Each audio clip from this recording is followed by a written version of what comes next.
श्री दामोदर दास जी और श्री चतुर्भुज दास ये दो मित्र थे। कभी कभी ठाकुर जी कई लोगों के, अब ऐसा होता है कि अब कथा हो रही है, यहां पर कोई आकर के बैठ गया और बैठे बैठे उसने कथा सुनी। कथा सुनकर के उसके चित्त में भक्ति पहली बार जगी कथा सुनने से। कई लोगों के साथ ऐसा होता है, पर कई लोग ऐसे होते हैं वो जन्म से ही भक्त होते हैं। मंदिर जाना, कथा सुनना, सत्संग करना, गुरुओं को प्रणाम करना बचपन से ही उनकी आदत जैसी हो जाती, सिखाना नहीं पड़ता, उनका स्वभाव बन जाता है।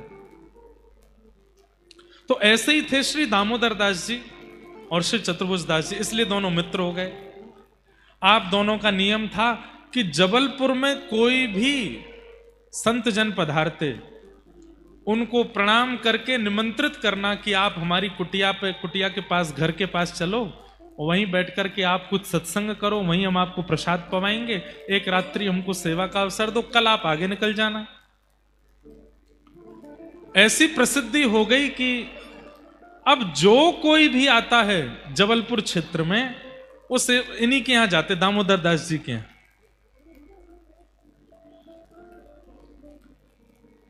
एक बार वृंदावन से कुछ महापुरुषों का आगमन हुआ।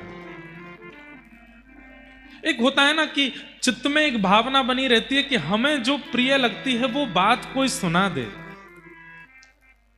तो सेवक जी श्री दामोदर दास जी सबकी बात सुनकर के यही सोचते थे कि ये ठाकुर जी के प्रेम स्वभाव की कोई बात बतावें, ठाकुर जी के नित्य विहार की कोई बात बतावें, श्री प्रिया जी की कोई बात बतावें। तभी कुछ महापुरुषों का वृंदावन से आगमन हुआ। वृंदावन से महापुरुष आए तो उनको एक पेड़ के नीचे बिठवाया, संत चरणों में प्रणाम किया, चरण धो करके कहा महाराज जी कोई सत्संग सुनाइए। तो उन संतों ने श्री प्रियालाल जी का एक पद गाया।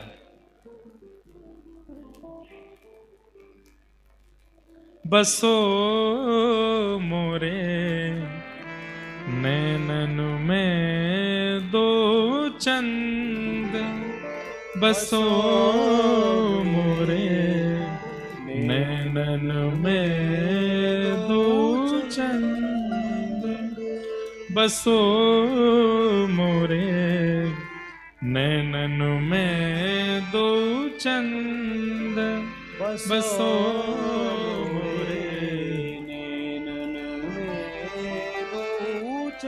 श्री हितरवंश महाप्रभु कहते हैं ठाकुर जी ने हमको दो आंखें क्यों दी? एक आंख से भी देखा जा सकता था, फिर दो क्यों दी? तब महाप्रभु जी श्री हितरवंश महाप्रभु कहते हैं ताकि एक नेत्र में श्याम सुंदर विराजें और दूसरे नेत्र में किशोरी जी विराजें। दो लोग आवेंगे तो द्वार बड़े होने चाहिए ना, इसलिए भगवान ने हमको दो द्वार दिए ताकि दोनों विराजें। अकेले ठाकुर जी होते तो एक आंख से भी काम चल सकता था, पूरी दुनिया एक आंख से भी देखी जा सकती, पर दो नेत्र क्यों? क्योंकि हम जिनका दर्शन करते हैं वो युगल हैं, और दोनों युगल को प्रवेश कराने के लिए द्वार बड़े होने चाहिए, दो होने चाहिए। जैसे कईयों के घरों में एक ही किवाड़ होती है, एक ही गेट खुलता है, वहीं से घुसते हैं। कई लोग घरों में ऐसे होते हैं, दो गेट खुलते हैं। तो ऐसे ही भगवान हितरवंश महाप्रभु कह रहे हैं ये दो गेट है, दोनों खुलते हैं तब युगल अंदर प्रवेश करते हैं। गौर वरण वृषभानु नंदिनी, गौर वरण वृषभानु नंदिनी, श्याम वरण नंद नंदन, ओ श्याम वरण नंद नंदन, बसो मोरे नैनन में दो चंद, बसो मोरे नैनन में दो चंद। जैसे ये पद गाया, ये पद सुनते ही श्री दामोदर दास जी के नेत्रों से अपने आप आंसू गिरने लगे,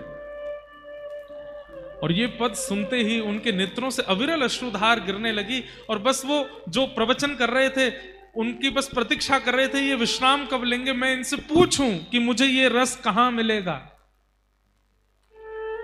जैसे ही उनका प्रवचन विश्राम हुआ, चरणों में प्रणाम किया, बोले भगवान मैं तो इसी रस की प्यास में बैठा हूं, नर्मदा जी के तट पर बैठकर के नित्य प्रार्थना करता हूं, ऐसे संत आमे हमारे क्षेत्र में जो प्रेम रस की बात बतावे, श्री प्रिया प्रियतम की बात बतावे।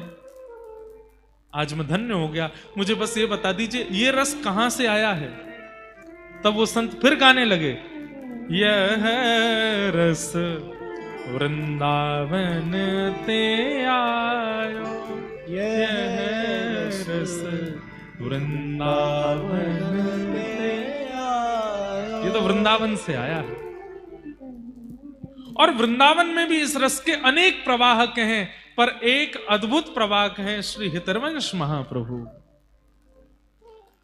जैसे ही श्री हितरवंश महाप्रभु का नाम सुना, सेवक जी के तो रोम रोम नृत्य करने लगा। नाम सुनते ही, सुनिए, गुरु मिले नहीं है, गुरु का दर्शन नहीं हुआ है, गुरु की छवि नहीं दिखी है, केवल गुरु का नाम कान में पड़ते ही समाधान हो गया, यही तो गुरु हैं।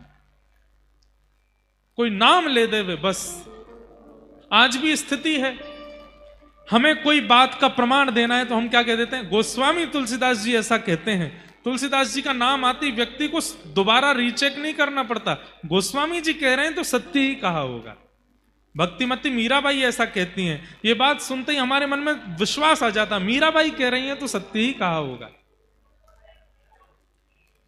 हमारे दद्दा जी के जितने भक्त हैं, उनको कोई बात का प्रमाण देना हो, बस ये दद्दा जी ने ऐसा कहा था, वो रीचेक थोड़ी करेंगे।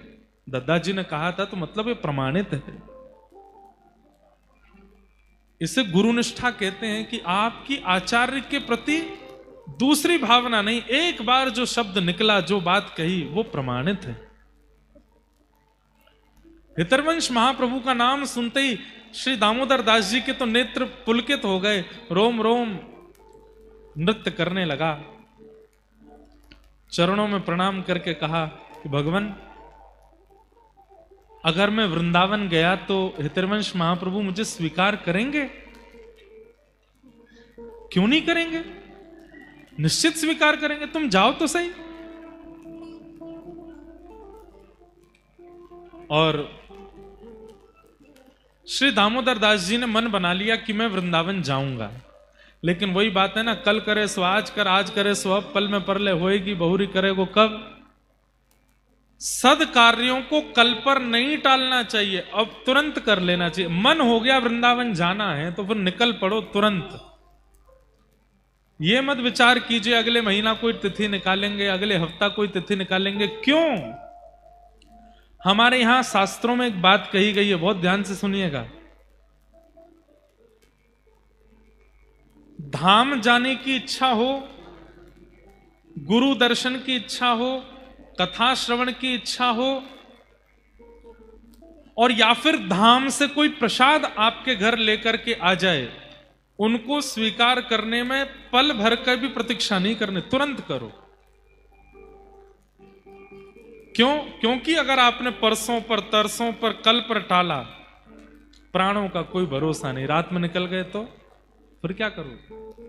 इसलिए हमारा नियम ऐसा है, कोई जगन्नाथपुरी से प्रसाद लावे, कोई द्वारिका से प्रसाद लावे, कोई कह दे कि महाराज जी वहां से प्रसाद लाए हैं, तो 100 काम कर रहे हो, 1000 काम कर रहे हो, कथा भी कर रहे हो, और कोई आके कहे जगन्नाथ जी का प्रसाद है, तो हम मंच पे बुलाते हैं, आओ पहले प्रसाद का एक तिनका ले लेंगे, फिर कथा आगे बढ़ाएंगे।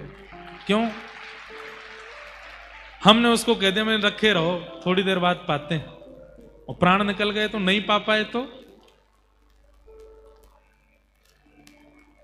बस यही एक चूक हो गई। दामोदर दास जी ने मन में विचार किया मैं कल निकलूंगा वृंदावन के लिए, और अगले दिन ही आपके जो सखा थे चतुर्भुज दास जी, उनके घर में कोई ऐसी घटना या ऐसी कोई योजना बनी कि 3 महीने तक जबलपुर से बाहर नहीं जा सकते।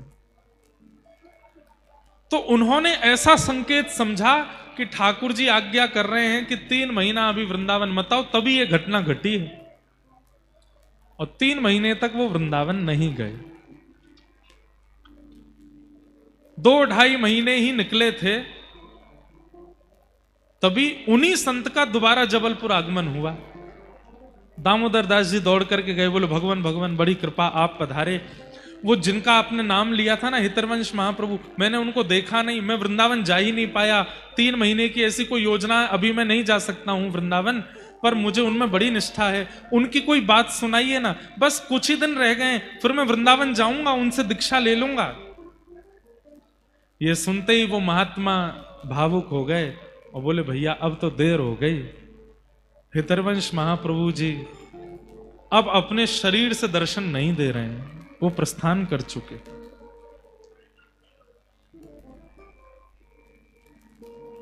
उस समय ऐसी स्थिति हो गई दामोदर दास जी की, 2 महीने से रोज चिंतन कर रहे हैं और बिना गुरु मंत्र के ही गाते थे, प्राण हरिवंश जीवन हरिवंश, प्राण हरिवंश जीवन हरिवंश। अब मैं जाऊंगा और श्री हितरवंश महाप्रभु से दीक्षा लूंगा, वो मुझ पर कृपा करेंगे, फिर वो रस मुझे भी मिलेगा जो सबको मिला है।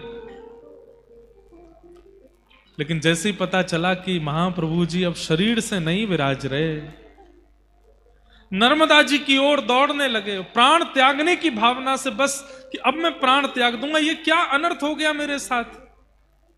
अरे मैंने कल पर क्यों टाला, उसी समय वृंदावन चला गया होता तो कल क्या होगा ये मुझे पता नहीं चलता, लेकिन कम से कम जाके मेरी दीक्षा तो होती, मुझे गुरु तो प्राप्त हो जाते।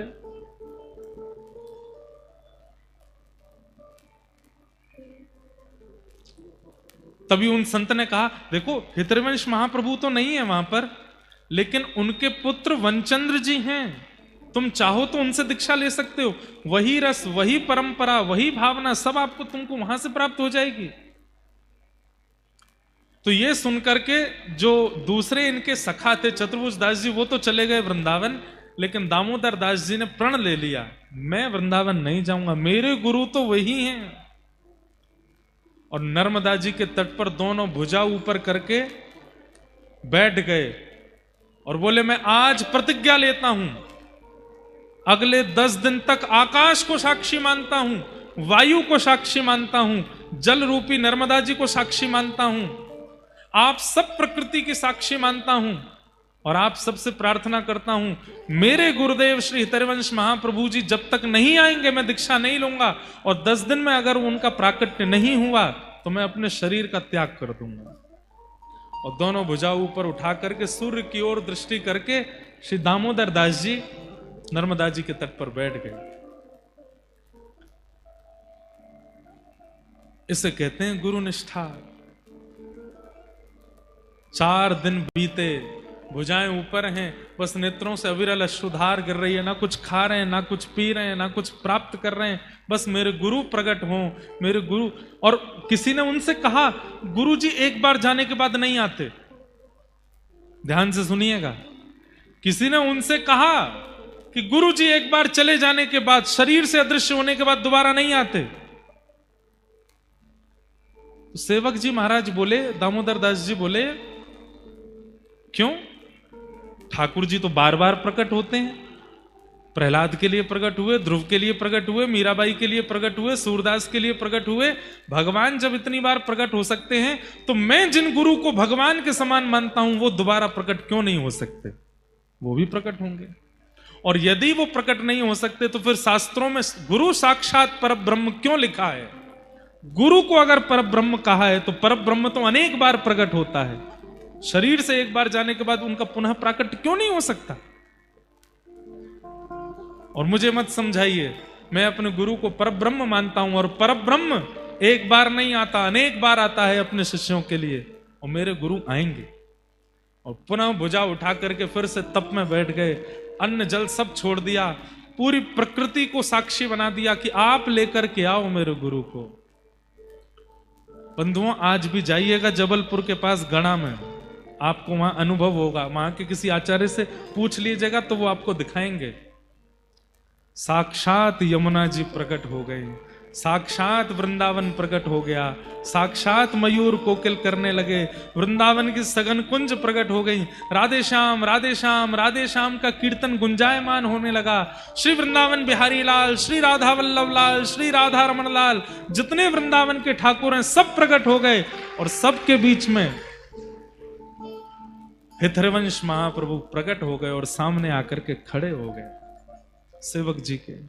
उनका नाम सेवक जी बाद में पड़ा, अभी तो दामोदर दास। और प्रकट होकर के हृदय से लगा लिया, तुम्हारी भक्ति से मैं बहुत प्रसन्न हूं, तुम्हारी निष्ठा से मैं बहुत प्रसन्न हूं।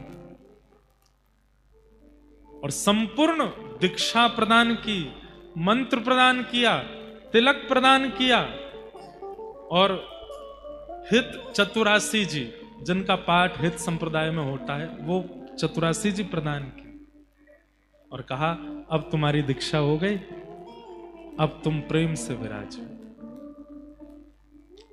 कलिकाल में ऐसा पहली बार हुआ कि एक शिष्य ने अपने शिष्यत्व से, देह से चले गए गुरुदेव को पुनः प्रकट कर दिया और प्रकट करके उनसे दीक्षा ले ली। और दीक्षा देने के बाद हितरवंश महाप्रभु फिर प्रस्थान कर गए। आज भी गड़ा में जहां प्रकट हुए महाप्रभु जी, वहां पे आज भी यमुना जी हैं, ऐसा बताते हैं, यहां यमुना जी हैं। वहीं सारे वन आदि, वन्य प्रदेश, वृंदावन जैसा सब कुछ, वहां पर ठाकुर जी का स्वरूप भी विराजमान है, सब कुछ है।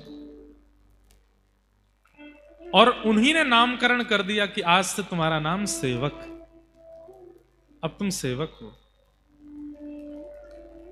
तब सेवक जी ने हितरवंश महाप्रभु का वर्णन किया, उसी को सेवक वाणी कहते हैं। आज भी हित संप्रदाय में हित चतुरासी जी और सेवक वाणी जी दोनों का एक साथ पाठ होता है राधा वल्लभी परंपरा में। तो ये यश वृंदावन पहुंच गया और वृंदावन में सबको पता चला कि हितरवंश महाप्रभु अदृश्य होने के बाद फिर प्रकट हो गए जबलपुर के पास में। किसके लिए प्रकट हुए? बोले दामोदर दास जी के लिए हुए और उनका नाम सेवक जी रखा।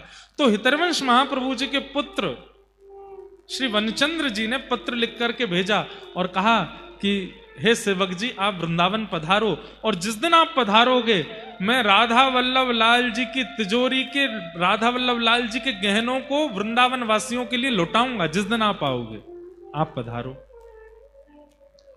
सेवक जी ने मन में विचार किया, मेरे जाने से अगर ठाकुर जी के रत्न जवाहरात लौटाने पड़ेंगे तो मैं नहीं जाऊंगा।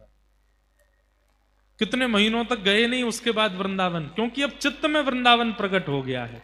देह वृंदावन में नहीं है पर चित्त में वृंदावन प्रकट हो चुका है। पर कुछ दिन बाद इच्छा हुई कि राधा वल्लभ जी का दर्शन तो करूं, तो रूप बदल करके गए। ऐसा रूप बना के गए कि वृंदावन में किसी को पता ना चले कि सेवक जी आ गए। वृंदावन पहुंचे, जैसे ही वृंदावन पहुंचे कोई नहीं पहचान पाया इनको। सामान्य सा रूप बना करके, चंदन आदि पूरे मुख पे लगा करके, केश आदि मुड़ा करके और बिल्कुल सामान्य से रूप धारणा करके वृंदावन में प्रवेश कर गए। कोई नहीं पहचान पाया कि सेवक जी आ गए। जैसे ही राधा वल्लभ जी के मंदिर में पहुंचे तो राधा वल्लभ जी खड़े हैं ऐसे, और हितरवंश महाप्रभु के पुत्र वनचंद्र जी राधा वल्लभ जी का श्रृंगार कर रहे थे।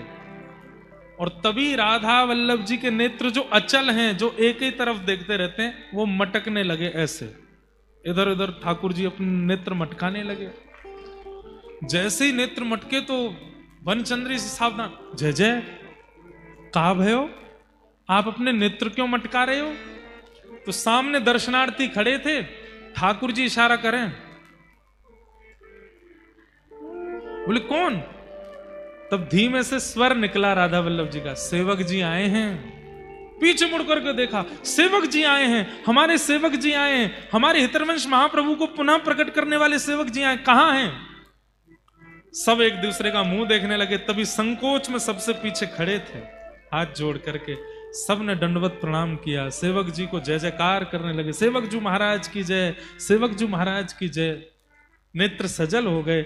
जाकर के पूछा वनचंद्र जी से, हे वनचंद्र जी, आपको, आपने मुझे तो कभी देखा नहीं, आपको कैसे पता कि मैं आया? बोले भैया, गुरु ठाकुर का परिचय देता है, पर आज पहली बार ठाकुर गुरु जी का परिचय दे रहे थे। ठाकुर जी कह रहे थे, वो खड़े पीछे, राधा वल्लभ जी नेत्र मटका मटका के बता रहे थे कि सेवक जी आए हैं। इससे हमें पता चला कि आप आए।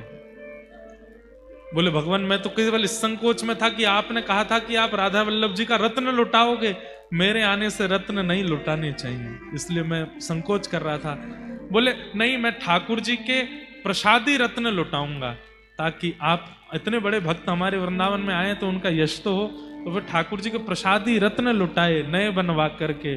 और उसके कुछ ही दिन बाद सेवक जी को लगा कि हमारा यश बहुत ज्यादा हो रहा है, आप दिव्य स्वरूप का त्याग करके और ठाकुर जी की अंतरंग लीला में फिर प्रविष्ट हो गए। बोलो सेवक जी महाराज की। ऐसे हुए श्री दामोदर दास जी, जिन्होंने अपने अदृश्य शरीर से गुरु को पुनः प्रकट कर दिया, प्रकट करके दीक्षा ले ली और दीक्षा लेकर के अपना कल्याण उद्धार, जीवन उद्धार किया। ऐसे श्री दामोदर दास जी, श्री सेवक जी महाराज आपके ही इस क्षेत्र के हैं, इसलिए आप सबको उनके भाव से हम प्रणाम करते हैं कि जहां वृंदावन के अलावा पुनः वृंदावन अगर प्रकट हुआ तो वो रेवा खंड में हुआ, नर्मदा जी के तट पर हुआ। ऐसे आप सब लोग कटनी निवासी, और यहां तो इसको रेवा खंड भी यहीं से प्रारंभ है, बुंदेलखंड भी यहीं से प्रारंभ है, और भी कल हमको बता रहे थे, हाँ विंध्याचल भी यहीं से प्रारंभ है। कोई छोड़े नहीं, कटनी वालों ने सब पकड़ रखे हैं, सबका मूल स्रोत पकड़ के बैठे हैं। मतलब कटनी अगर कोई आ गया तो रेवा खंड का भी दर्शन हो गया, बुंदेलखंड का भी दर्शन हो गया, विंध्याचल का भी दर्शन हो गया, सबके अनुभव हो जाते हैं। ऐसे कटनी में हम आप सब लोग आनंद से दद्दा जी का पावन महोत्सव